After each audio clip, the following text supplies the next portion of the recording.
Look, we promise try not to keep beating this dead horse with Carvana, but there are some interesting developments. Even though we keep touching on it every week or so, and we think that's the last you're going to hear of it, there's more.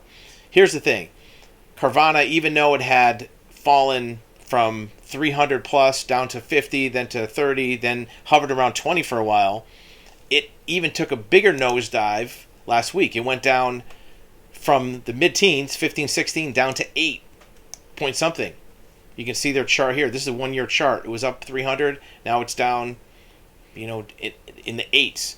Why is this? What's going on with Carvana? We've talked about before what some of the risks might be, and what is the automotive industry component of this? What is the automotive structural documentation part of this? Well, every one of their aspects of their business declined. Their top line sales, their net profit, their profit per vehicle, their expenses are up. Now they have some debt obligations to take into account. Their gross profit is off more than a third.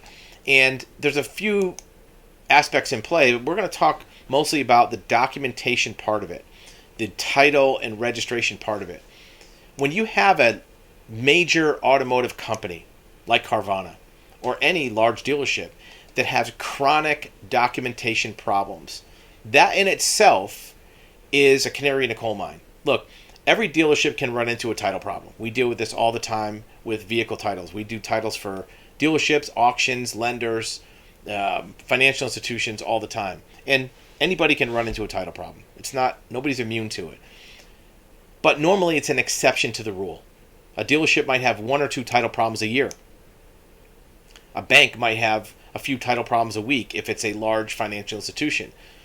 For a public company the size of Carvana to have ongoing title issues and chronic title problems, that means something.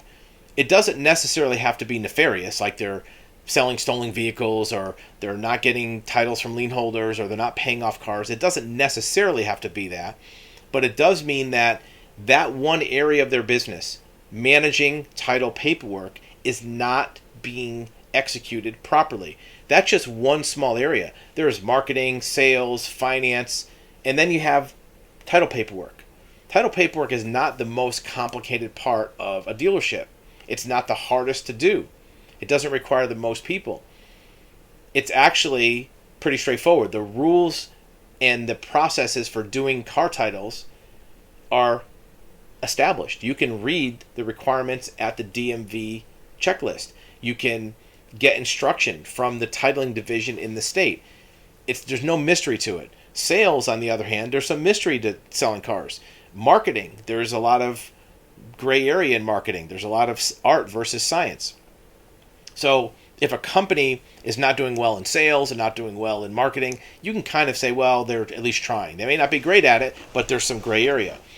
If the one part of retailing motor vehicles, which is car titles, that's very specific, it's very etched in stone, is not being executed, that's a management question.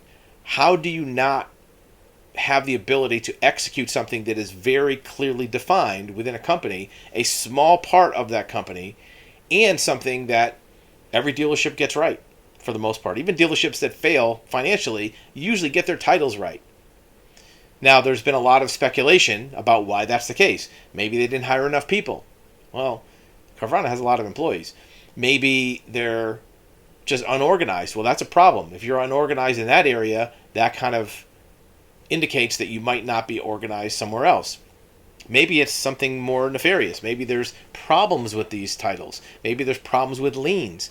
Maybe there's floor plan loans that are not being paid off fast enough. Again, we're not accusing of anything, but we're just speculating of what could be the reasons. Without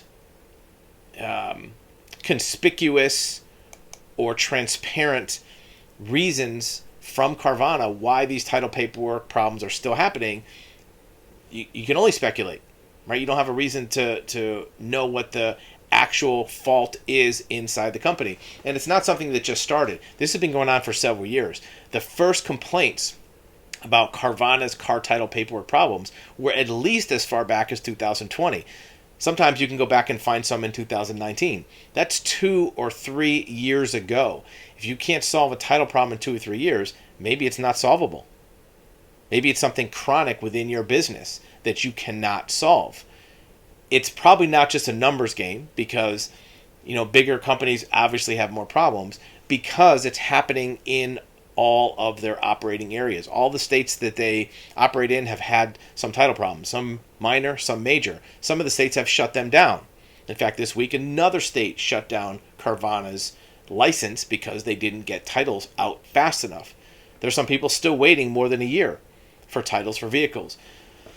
Again, not to beat a dead horse or kick somebody when they're down. We're not trying to disparage Carvana. We don't know if they're a good company or a bad company. We do know that a lot of people in the financial side are betting against them because their stock has gone down. People that put their money where their mouth is with their opinions say that their opinion is, we don't like Carvana.